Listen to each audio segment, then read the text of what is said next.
Welcome to the Enter the Mind podcast. The most real talk, no nonsense podcast on the empowering of the mind. Why enter the mind? Because it's that room in your house that's been there all along that you've never gone into. Well, now it's time to enter with two mind coaches dedicated to self-help and the thriving of all human beings. I'm Kyra Carlin. And I'm Robert Nelson. Welcome to Enter the Mind.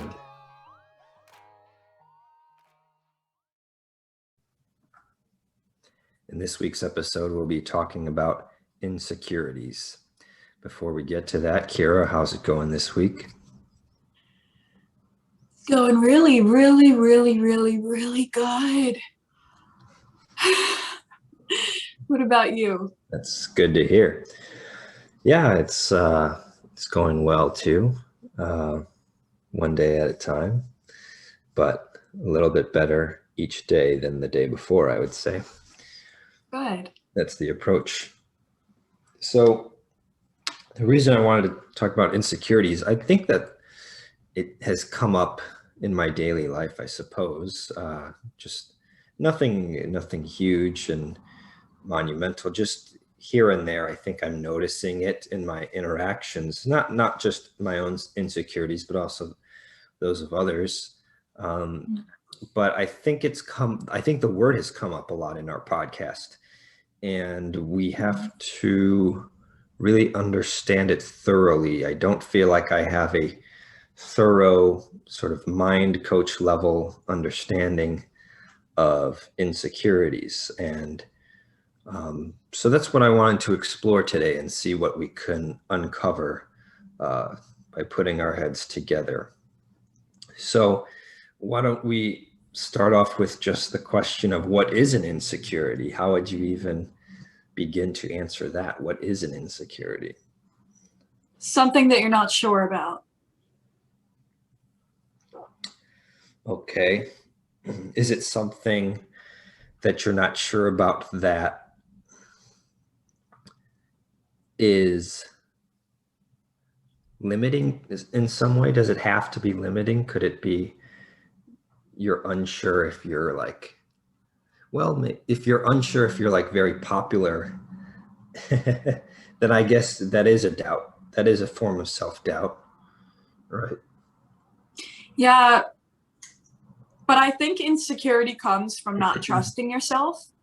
We're always, I feel like, linking specific harmful tendencies to other harmful tendencies. And I think that insecurity comes from not being able to trust yourself. Like you're always, you need somebody else to make you feel secure. And even when that person is around, deep down, you still feel insecure because you're not secure with yourself. You haven't taken the time to know yourself. You haven't taken the time to know your strengths and weaknesses and accept them. That's my point of view. Yeah, I think dependency is a big piece of it. You're kind of dependent on other people's validation or approval, or you're kind of concerned that other people might spot your insecurity, or they might see, you kind of want to hide it from other people so that you're not judged. So I wonder if also being judged is part of it, like the fear of judgment from others. What do you think? Yeah, I completely agree. But as I work through it in my head, I think that it all comes down to not knowing or not accepting yourself. Like you can know yourself inside and out, but if you don't accept yourself, then you will never be able to feel secure in the world, I guess, because you're looking everywhere else for acceptance. I guess you're looking for somebody to validate what you feel. And if nobody validates what you feel, then you label yourself as, something that's not what you want to be, which makes you feel insecure, I think. Well, let's see if we can apply it to some examples. What do you think people are most commonly insecure about? Their knowledge, and their looks. Right. Yeah. What about you? What do you think?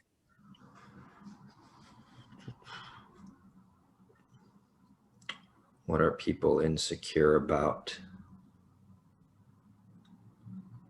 Their worth. Yeah, I keep thinking in terms of like a social context. Like if I'm interacting with somebody, right, and that person is giving me these vibes of like insecurity, what I usually see is like there's some sort of tension in them, which sometimes manifests physically as tension, like, you know, just like tight, like they're like kind of wound up, they're kind of like resistant. um they're not like free, right? Like they might be like holding back what they really want to say a lot of the time, Mm-hmm. which would be like a tight throat chakra, I guess, you know, like a tightening there. But their energy isn't flowing freely. It's like there's these like blockages or these stoppages, if that's a word. Now. That's right. Um, but the energy that would otherwise be like flowing through them, it's like gets stopped at these certain points. And and so like what are people insecure about? I think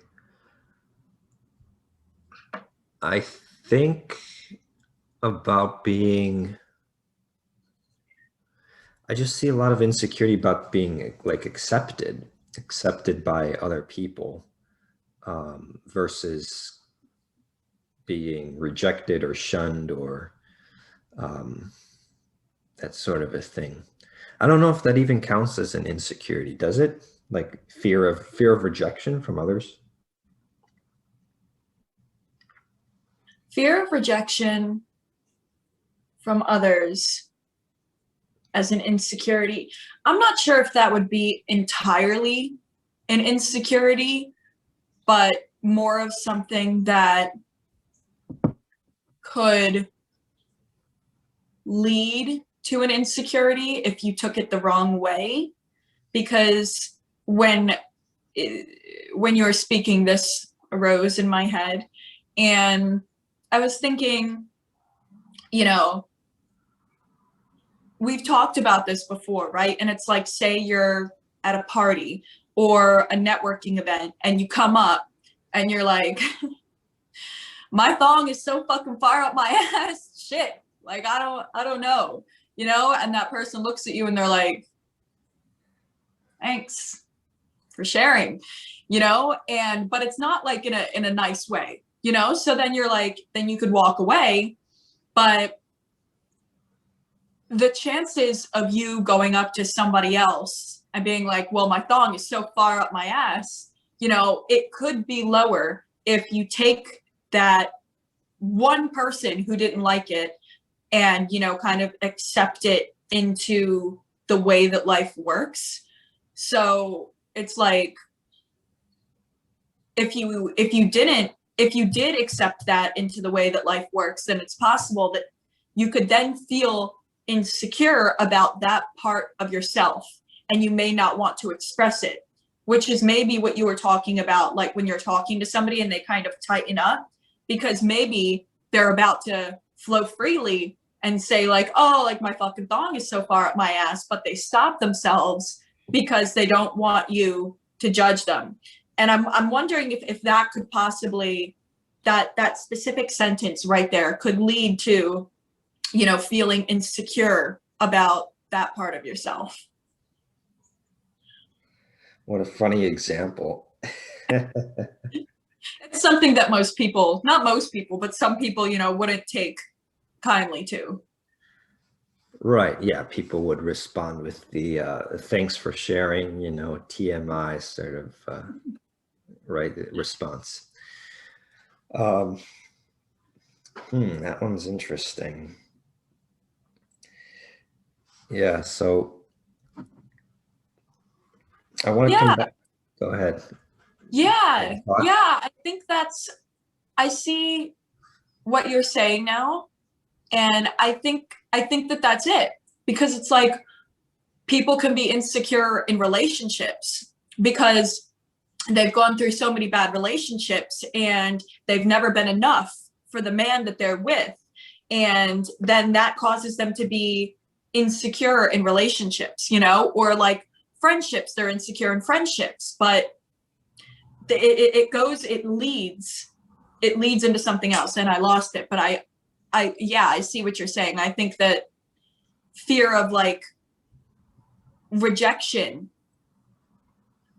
and habitual happenings, but when those habitual happenings are happening, it's because you're not changing something. You're more sticking to that, and you haven't become aware of it yet. So it's something that you're insecure about. Maybe you're insecure to even say that you attract bad men in a relationship, or you attract friends that take advantage of you. Maybe you're even scared to admit that to yourself. So it becomes something that you're insecure about because you don't know how to fix it. So you become insecure about your insecurity? I don't know. Maybe what I said didn't make sense, but I feel it. This is something that I feel from you and from this conversation and from the information in my mind. Well, what about like the fact that the word is, I guess the root word is secure, and then if you think about security in the sense of what is security? Security means safe, right? It means like a security guard, right? It means safety. It means like protection. And so insecure would by definition mean like not safe or like vulnerable to harm or something, right? So is there an element there of safety or lack of safety?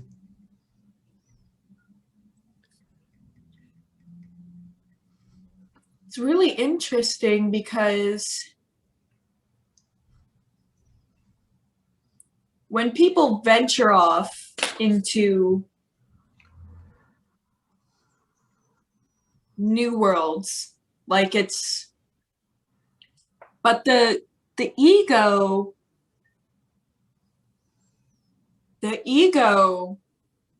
is always trying to keep us safe.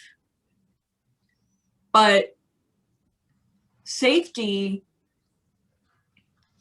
I feel like we have a wrong definition of safety. And when we have an incorrect definition of safety in our beliefs, then you become like, oh, this is so good. This is so good. You're insecure, right? But it's because, so basically in life, you're always safe. That's an affirmation that you should continuously say to yourself and really, really believe that I am always safe because I am always protected and I am always, safe. So I think that when you root from an affirmation of I am safe at all times, then there would be no way for you to feel insecure, because no matter what you do, you're going to be safe. No matter if you're insecure about your interests, you're insecure about your entire existence. As long as you remember that you are safe, then technically you can walk around secure as fuck, because you're secure. The bag, you are secured because you are always divinely protected and divinely cared for, and you are always safe. Whoever you believe in is always looking down on you and always making sure that you are safe. Yeah, when you made that statement, I am safe, it was interesting because it caused a feeling to come up in me of almost being immune to judgment from others. Right? You know, when I processed that statement, you know, I am safe. I am safe. It was almost like a lot of worries kind of disappeared, a lot of concern about, you know. So then that leads me to ask the question, which is a hypothetical question, sort of just playing pretend here. If you're the only person on planet Earth, right? If you're the only person on the planet, is it possible for you to be insecure about anything? If there's no one else on the planet that could possibly judge you for anything. No, I don't think there would be. I just took myself there. Yeah. So it would be, so that would be the land of no insecurities, right? You know, yeah. And it's interesting because when you said that, it's, of course, I mean, we're usually on the same wavelength, but I work out every day, I exercise every day because I love being skinny and I love being fit and toned and having a flat stomach and a nice ass, you know, and shit like that. But I was thinking, if I were the only person on the earth, would I get fat? Like, would I be like, who gives a fuck? You know, no one's looking at me. I'm just gonna get fat as fuck, obese even, and eat everything every day. I mean, like, would I even be vegan? You know, I'm pretty sure I would be vegan. But it's interesting because in the beginning of our topic, you brought up the fear of judgment from others as insecurity. So I guess, yeah, that has a lot to do with feeling insecure. It's really interesting. Yeah. And an obese Kyra, yeah, that is very hard to imagine, but Thank you. yeah, so let's see. Let me see some other questions that I wrote down. Okay. I wrote down some other questions are, what is an insecurity? We kind of have been looking at that. Is it a self-limiting belief? Is it different from a self-limiting belief? Where do insecurities come from? What do they look like? Does an insecurity lead to a self-image?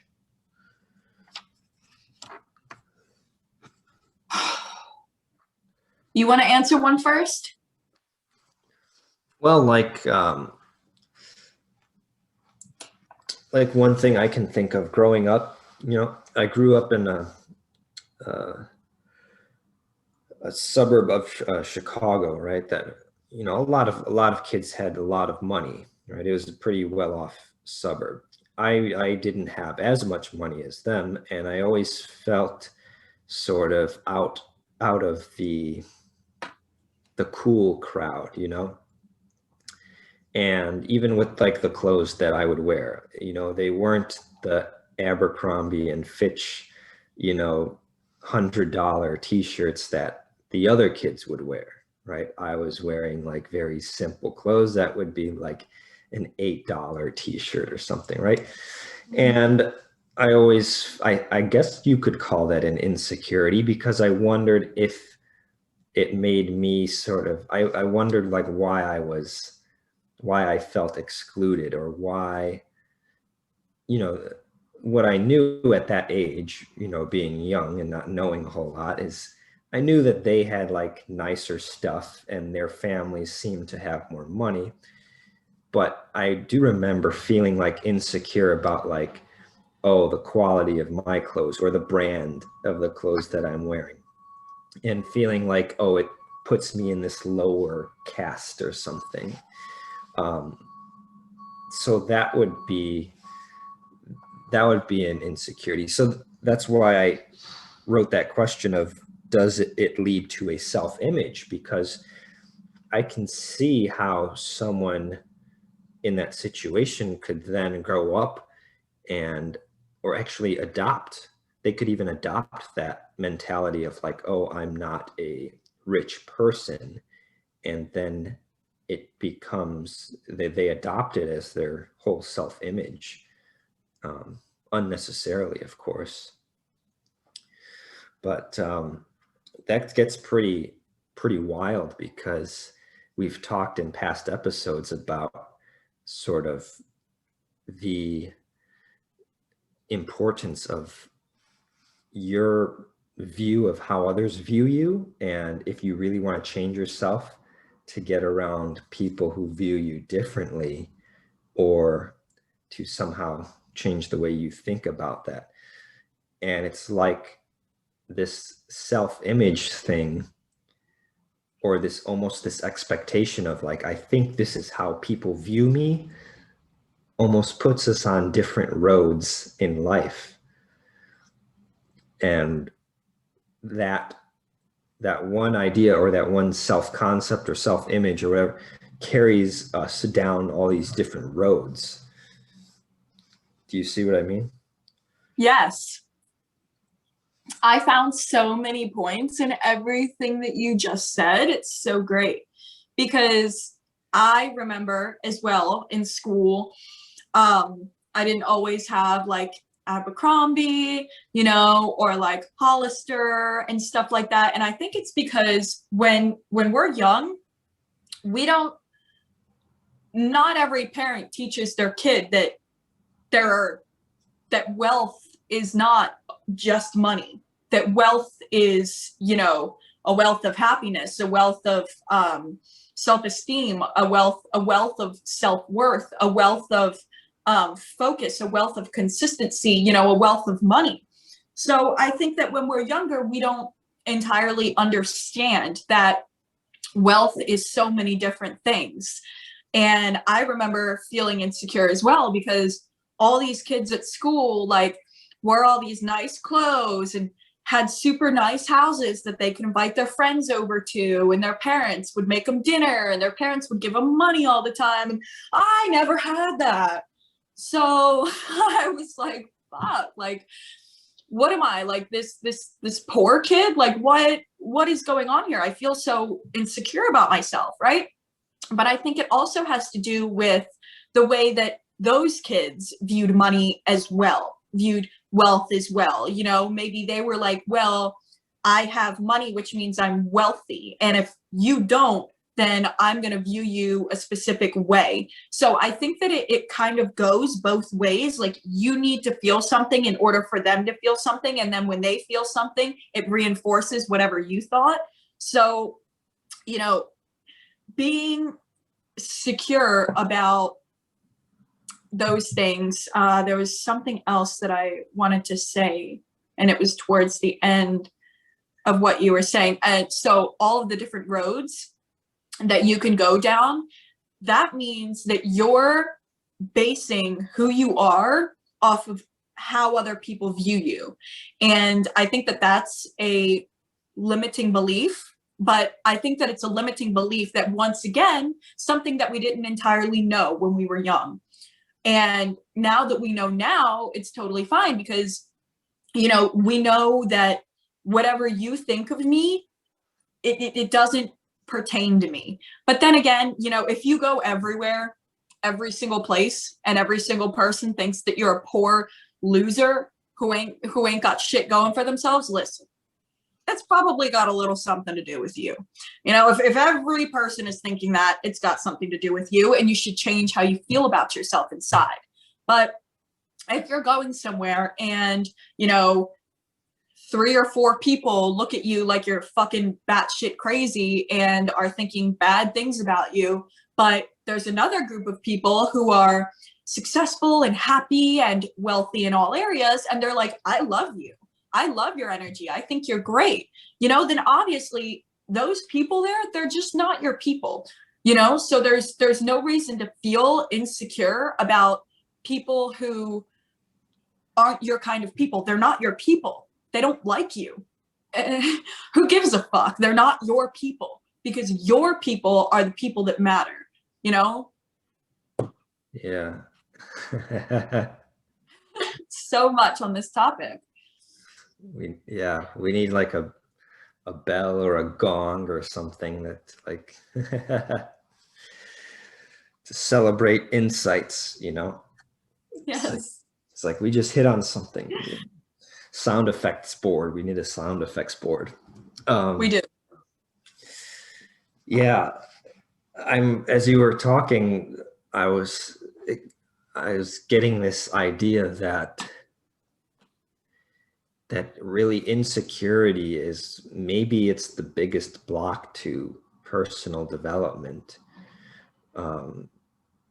And I guess I would put insecurity underneath the larger topic of fear, because I think it really is a fear. I think that insecurity is the fear of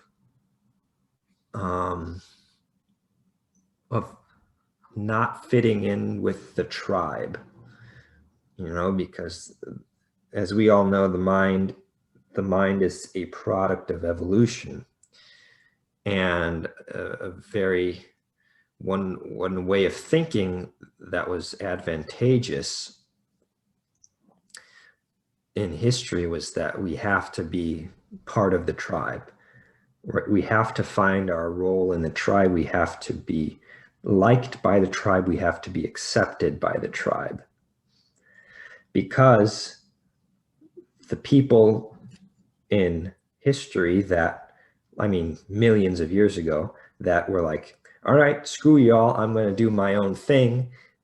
I'm going to go off into the African plains and I'm just going to do me. Those people died because they didn't have babies. They didn't reproduce. They didn't pass on their genetics. And so who did pass on their genetics? It was the people that kind of were agreeable to living in their tribe and being like, okay, do they accept me? Do they not? Like, okay, let me do something so that the tribe likes me, blah, blah, blah. And those tribes stuck together. They supported each other through famines and through droughts and through natural disasters, whatever. And they survived and they had babies, and those genetics, the genetics of, concern of the tribe, I guess those got passed on. But it looked like you had an insight, so because you raised your finger. So I want to hear what you wrote down. I never really noticed how much of like a philosopher I am until, there's certain things happen where it's like I'm going throughout the day and I'm like, aha. But so I found it really, really interesting that you said like fitting in with the tribe, because I'm very firm on the belief that everything that you believe that you should be is everything that you already are. And I feel like we have this weird need to get people to like us that don't like us. It's like a winning game. It's like, I'm going to get you to fucking like me. Boy, you're going to like me, but it's like, why? Because they're not our fucking people. And I wrote down these words. You keep trying to fit into a tribe that's not yours. Why do you want to be in that tribe? Sure, they look like they're having fun. Sure, they're loving and generous, and they have their own jokes and everything, but those are their jokes. The reason why you don't fit in with them is because they're not your jokes. So don't try and change yourself to fit in with their jokes. Don't try and change yourself to fit in with their happiness. That's their happiness, and it ain't your fucking tribe. Fitting in with a tribe doesn't take much effort. Your tribe attracts to you when you're believing in your true self and being who you are. It's like when you're out at a club and some guy's dancing like this. When you go up to him and you're like, dude, you look fucking awesome. And he's like, thanks, man. And all of a sudden you're like, yeah, and it's really fun. Well, great. That's a member of your tribe. Maybe you guys won't talk entirely often, but it's somebody that you can be like, hey, dude, like, you want to fucking go out for a beer? Let's have some fun. That's somebody that's part of your tribe. And maybe they won't be forever. Maybe you'll find out that, they're actually not a part of your tribe. Who fucking cares? No worries. Great, you're not in my fucking tribe. I'm gonna leave and I'm gonna attract more of my tribe, and I'm gonna connect with people where it's natural. You know, there is no reason for somebody to try and fit into a tribe that's not theirs, because you will be changing yourself to fit into to somebody else's perspective of life, not necessarily because they're pressuring you to, but because you feel pressured because you want them to like you. Right. Mm-hmm. So I really, what you wrote down, I really like that quote. That, what was it, that we're trying to fit into the wrong tribe? You're trying to fit into a tribe that isn't yours. Yeah. And that makes me think of just the size of our society these days. And this, because of the time, this will be my final thought for the day, and then I'll pass it to you to close us out. Okay. But the psychologist Eric Fromm wrote a book called The Sane Society. This is a long time ago. It's not recent. But in this book, he made the point of just how large our society is. And if you look at a graph of population of planet Earth, it was like this for a long time. And then in the last couple of thousand years, it's going vroom, right? As soon as we get agriculture and we discover farming and all this stuff, the world's population just skyrocketed.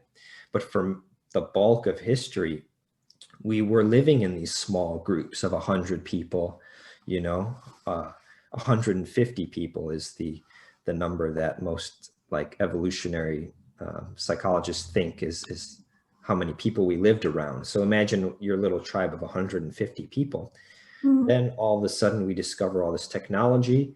Now we're populating the entire planet. You have cities like Chicago, Los Angeles with 4 million people plus, right? So we're living in these, you go on Instagram, there's, now we're going international. So now we're talking about a community of millions, upon millions, hundreds of millions of people, right? And it's like people, I would expect nothing else than for people to be lost in a world that is so big, a tribe that is so massive, that it leaves us wondering, where do we belong? And I think that maybe that is the golden opportunity for insecurity to spread and to become an epidemic. But that's all I have to say for today. I have one thing to say about that, because I completely agree. For some people, it can totally be like that. But then at the same point, isn't that what makes life fun? I mean, how fun would life be if we only had like 500 people and there were like 4 tribes, they ain't nobody else to meet. You get to, if you feel lost, if you feel insecure, go and travel the world. Go and find your tribe. Go and find yourself. Go and find your soulmates. Go find out what matters to you, what makes you angry, what doesn't. If you're insecure, go and find yourself. And as you find yourself, you will find your tribe around the world as you adventure like a little pioneer, because that's what we can do in this world. We can adventure and we can go and find the people that are meant for us and not meant for us. That's so exciting. So yeah, those are my last words. Very good. Yeah, exciting for sure. So much opportunity out there. Okay, so I think we did it for today. If any of the listeners or viewers have recommendations for future episodes, then write those in the comments or send us a message. Do you have any events coming up that you want to mention?